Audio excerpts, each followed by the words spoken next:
మరి నా పేరు వాసాల రమేష్. నేను గౌరవనీయులు కరీంనగర్ పార్లమెంట్ సభ్యులు బండి సంజయ్ కుమార్ గారి ప్రతినిధిగా మరి ఈరోజు బీజేపీ పార్టీ పక్షాన ఈ పాత్రికేయ సమావేశం ఏర్పాటు చేశాను. నేను కరీంనగర్ జిల్లా పద్మశాలి సంఘం గౌరవ అధ్యక్షుడిగా కూడా ఉన్నాను. ఇప్పుడు బీజేపీలో ముఖ్య నాయకుడిగా కొనసాగుతున్నాను. స్థానిక నాయకుల పరిచయం మీ అందరికీ తెలిసే ఉంటుంది. ముఖ్యంగా గత కొద్ది మాసాలుగా ఈ సిరిసిల్ల పట్టణంలో నేతన్న అనేక సంక్షోభాలలో ఎదుర్కొని మరి జీవితం దుర్భరమైన పరిస్థితుల్లో ఉండి పరిశ్రమ మూతపడ్డందుకు గత కొన్ని నెలలుగా చాలా ఇబ్బందులు ఉన్నారు. మరి భారతదేశంలో కానీ ముఖ్యంగా మన ఆంధ్రప్రదేశ్ తెలంగాణలో కానీ అన్నిటికన్నా ముఖ్యంగా సిరిసిల్ల పట్టణంలో కానీ వ్యవసాయం తర్వాత అత్యధికులు ఆధారపడ్డ పరిశ్రమగా ఈ టెక్స్టైల్ పరిశ్రమ ఉన్నది.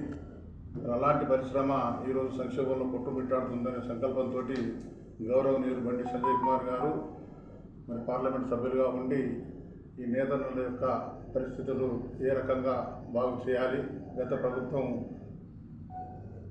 నిర్లక్ష్య దూరంతో వీళ్ళని విస్మరించింది. మరి ప్రస్తుతం కాంగ్రెస్ ప్రభుత్వం అధికారంలోకి వచ్చి కూడా నాకు మాత్రం గడుస్తూ ఉన్నది.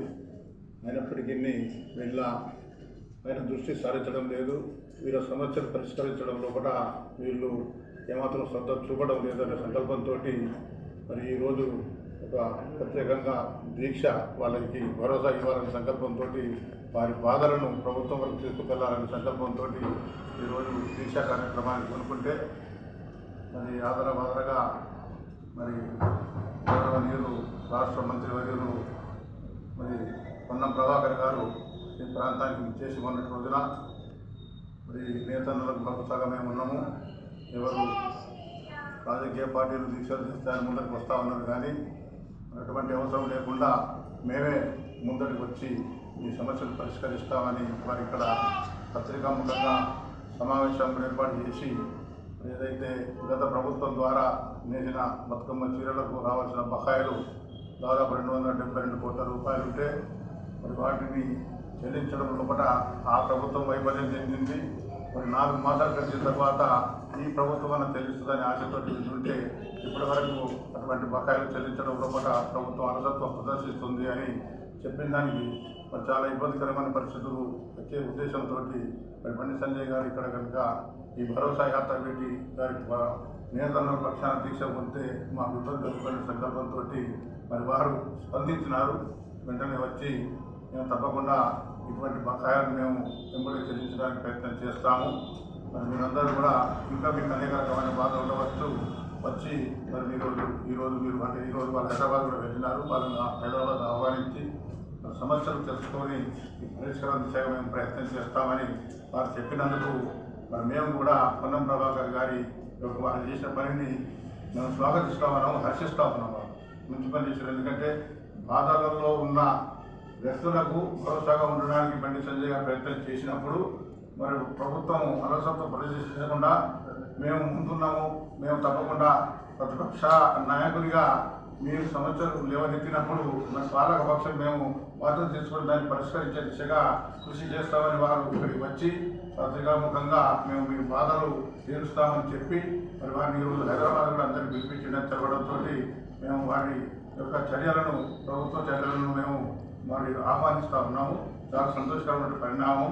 మరి ఇది కేవలం 4 నెలలు గడిచినప్పటికీ మరి ఈ రోజైనా వారు మరి సంజయ్ గారి పిలుపు మేరకు స్పందించి మరి ముందరికి వచ్చినందుకు నేను ఒకటే రకంగా బాధగా ఒకవైపు 272 కోట్ల బకాయి ఉన్నాయి. తర్వాత కరెంటు సమస్య తీవ్రంగా ఉన్నది. 50% కరెంటు మరి బిల్లులు స్ట్రెస్ అది టెక్నికల్గా వాళ్ళకు ఏం ప్రాబ్లం ఉన్నదో కానీ మరి లక్షల రూపాయల బకాయిలు పడిపోయి ఉన్నాయి. మరి ఆ బకాయిలు చెల్లించాలని మరి నేతలకు నోటీసులు ఇవ్వడము. మరి వారు అసలే పరిశ్రమ నడుస్తలేదు, గడ్డు కాలం ఉన్నది, వ్యాపారాలు నడుస్తలేవు, బంద్ ఉన్నది. ఇక్కడ 4 నెలలుగా మరి రాజ్యాలు కూడా బంద్ పెట్టుకుని వాళ్ళు ఉన్నారు. ఇటువంటి టైంలో కూడా మీరు బిల్లులు కట్టడం అంటే చాలా ఇబ్బంది అయిందని వాళ్ళు ఆ రకంగా మేము కట్టలేవని పరిస్థితి తెలియజేస్తే కూడా తప్పకుండా దాన్ని కూడా పరిష్కరణ దిశగా మేము ప్రయత్నం చేస్తామని వారు ఈరోజు వారిని ఆహ్వానించడము. తద్వారా మరి ఇక్కడ రావాల్సిన నూరు సబ్సిడీ కూడా 2020 సంవత్సరం నుంచి బకాయి ఉన్నది ఆసాం అది కూడా వాళ్ళు పరిష్కరించే దిశగా కృషి చేయాలని, తర్వాత ఏదైతే మరి బైపాస్ రోడ్లో కట్టిన వర్క్ ఓనర్ స్కీమ్ ఓనర్షిప్ చేయడానికి మరి ఎన్నో షెడ్లు వాళ్ళు కట్టినారు. కానీ ప్రణాళిక లేకుండా గత ప్రభుత్వం దాన్ని కట్టి లక్షలాది కోట్లాది రూపాయల వ్యయంతో నిర్మించి దాన్ని నిరుపయోగంగా ఉంచింది. మరి ఏ ఉద్దేశంతో అయితే వర్క్ ఓనర్ని పెట్టినో అది అసంపూర్తిగా ఉన్నది. కాబట్టి ప్రస్తుతం ఉన్న ప్రభుత్వం చొరవ తీసుకొని దాని మీద కూడా దృష్టి సారించి మరి నిజమైన లబ్ధిదారులను సెలెక్ట్ చేసి వారి ఆర్థిక చేయూతనిచ్చి వారి బతుకులు బాగుపడడానికి కొంతమందికి అవకాశం కల్పించాలని, దాని మీద కూడా ప్రత్యేక దృష్టి పెట్టాలని ఈ సందర్భంగా గౌరవ కాంగ్రెస్ ప్రభుత్వాన్ని, గౌరవ ముఖ్యమంత్రి గారిని కూడా ప్రత్యేక దృష్టి సారించవలసిందిగా కోరుతా ఉన్నాము.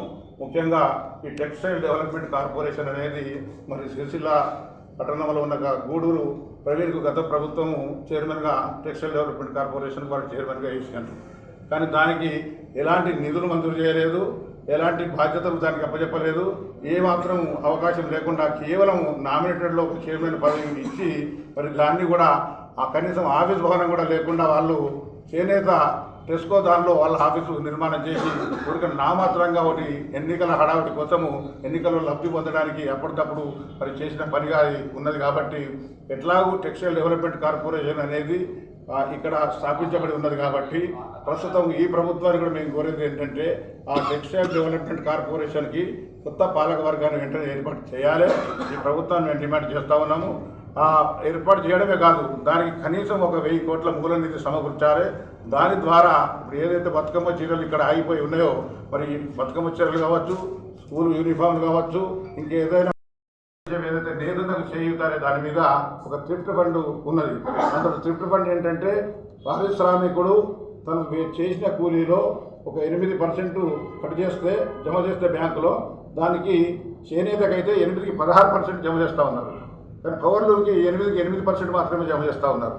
చేనేతకి ఏ రకంగానైతే 8కి 16% చేసి మొత్తం బ్యాంకులో మరి రికరింగ్ డిపాజిట్ లాగా చేసేసి వాళ్ళకి 3 సంవత్సరాల తర్వాత డబ్బులు వాపసిస్తూ ఉన్నారు. మరి అదే పద్ధతిని చేనేత కార్మికులకు ఏ రకంగానైతే 16% ప్రభుత్వం జమ చేస్తూ ఉన్నదో మరి పవర్లూమ్ కార్మికుడికి కూడా అదే రకంగా 16%, 8% అదనంగా కలిపి 16% జమ చేసి వారిని ఆదుకోవాలి అనేది మరి నేతన్నకు చేయూత అనే పథకాన్ని కంటిన్యూ చేయాలని కోరుతా ఉన్నాము. గత 3-4 మాసాలుగా అది నేతన్నకు చేయూత అనే పథకం లోపల మరి డబ్బులు లేక నేత కార్మికుడు 8% జమ చేసినప్పటికీ ప్రభుత్వం తన వాటా జమ చేయడం లేదు. ఏమన్నంటే ప్రభుత్వాధికారులు ఏమంటుందంటే మాకు 2-3 నెలల వరకే వాళ్ళ ప్రభుత్వం డబ్బులు ఇచ్చింది, ఆ తర్వాత ఎలక్షన్ వచ్చింది, తర్వాత డబ్బులు జమ కావట్లేదు కాబట్టి మేము జమ చేయకపోతున్నామని చెప్తా ఉన్నారు. ఈ ప్రభుత్వాన్ని మేము మీ ద్వారా కోరేది ఏంటంటే ఈ నేతన్నకు చేయూత అనే పథకం మీరు ఏదైతే ప్రవేశపెట్టి గతం నుంచి కొనసాగుతూ ఉన్నదో డబ్బులు లేక కార్మికులు జమ చేసినప్పటికీ ప్రభుత్వం మాట జమ కావడం లేదు.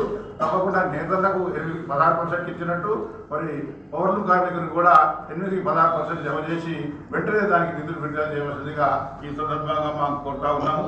తర్వాత 100 సబ్సిడీ విషయం కూడా 2020 నుంచి పెండింగ్ ఉన్నదని ఇక్కడ చాలా మంది చెప్తా ఉన్నారు. కోట్లాది రూపాయలు బకాయిలున్నాయి. కాబట్టి ఈ గడ్డు పరిస్థితులలో మరి అసలే వ్యాపారాల లేదు, మరి సంస్థలన్నీ మూతపడిపోయి ఉన్నాయి. ఇటువంటి పరిస్థితుల్లో అటువంటి డబ్బులను వాళ్ళ చేతికి అందితే వాళ్ళ మరి జీవన పరిస్థితులు మెరుగుపడడానికి, వాళ్ళ జీవన అవసరాలకు ఉపయోగపడడానికి ఉంటుంది. కాబట్టి ప్రత్యేకంగా దృష్టి సారించి బకాయి డబ్బులు కూడా వెంటనే రిలీజ్ చేయాలని కోరుతా ఉన్నాము. తర్వాత ముఖ్యంగా డైరెక్ట్గా ఇప్పుడు ఈ ప్రొక్యూర్మెంట్ అనేది కేవలము గత ప్రభుత్వం ఏం చేసింది, వారికి ఉపాధి దొరకడం లేదు, మార్కెటింగ్ సౌకర్యం లేదు. మరి కనీసం బతుకమ్మ చీరల ద్వారా మేము మరి ప్రొక్యూర్మెంట్ ప్రోగ్రామ్ నుంచి తీసుకుంటామని ఒక సంకల్పం పెట్టినారు. మరి గత కొన్ని రోజులుగా అది మరి బంద్ అయిపోయింది, ఉత్పత్తి బంద్ అయిపోయింది.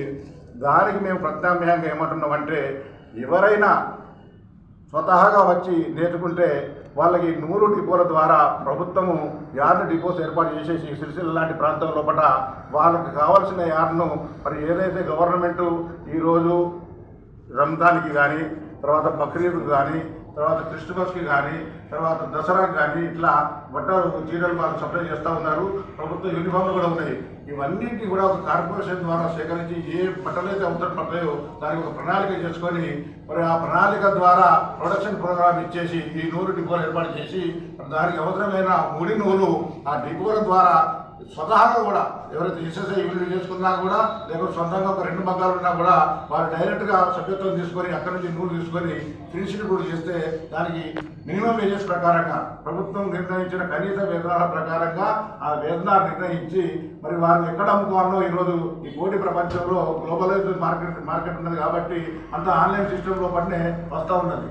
కానీ ప్రభుత్వం మాత్రమే కొనవలసిన అవసరం ఉన్నది. ఇది వేరే వాళ్ళు అమ్ముకునే పరిస్థితి ఈ పోటీ ప్రపంచంలో వీళ్ళకు ఉండదు కాబట్టి ప్రభుత్వమే ముందుకు వచ్చి నూలు డిపోలు ఏర్పాటు చేసి రా మెటీరియల్ ఎవరికైతే నేత కార్మికులకు అవసరం ఉంటుందో వారికి రా మెటీరియల్ సప్లై చేసి ఫినిషింగ్ ఊరుకు కనీస వేతనాల చట్ట ప్రకారంగా కూలీలు ఇచ్చి వారిని ఆదుకోవాల్సిందిగా అట్లాంటి డిపోలు మరి సిరిసిల్లలో ఏర్పాటు చేయవలసిందిగా ఈ సందర్భంగా ప్రభుత్వాన్ని మీ ద్వారా కోరుతా ఉన్నాము. మరి చాలా రోజుల నుంచి కూడా మరి చేనేత సంఘాలకు కానీ ఈ పౌరూమ్ సంఘాలకు కానీ ఎలక్షన్ జరగడం లేదు. దాని ద్వారా ఎలక్షన్ జరగకపోవడం మూలాన మరి సెంట్రల్ బ్యాంకులో కానీ జిల్లా సహకార బ్యాంకులో కానీ తర్వాత DCMS లాంటి మరి జిల్లా సహాయ సంస్థలలో డైరెక్టర్లుగా వీళ్ళు గతంలో ఎన్నికలు కాబడే వాళ్ళు కేవలం చేనేత సంఘాలకు 8 సంవత్సరాల నుంచి ఎలక్షన్ కావడం లేదు, పౌరులు సంఘాలకు ఎలక్షన్ కావడం లేదు. ఎలక్షన్ కాకపోవడం మూలాన ఈ అధ్యక్షులు అక్కడ పోటీ చేసే అవకాశాన్ని కోల్పోయి మరి సహకార బ్యాంకులతోటి మరి సహకార సంఘాలకు ఎన్నో అవసరాలు ఉంటాయి. వీరి ప్రతినిధి లేకపోవడం మూలాన బ్యాంకులలో వీళ్ళ బాధలు విని రాత్రులు లేడు కాబట్టి వెంటనే కూడా ప్రభుత్వం దృష్టి సారించి ఈ చేనేత సహకార సంఘాలకు మరియు పౌరుల సహకార సంఘాలకు వెంటనే ఎలక్షన్ జరిపించాలని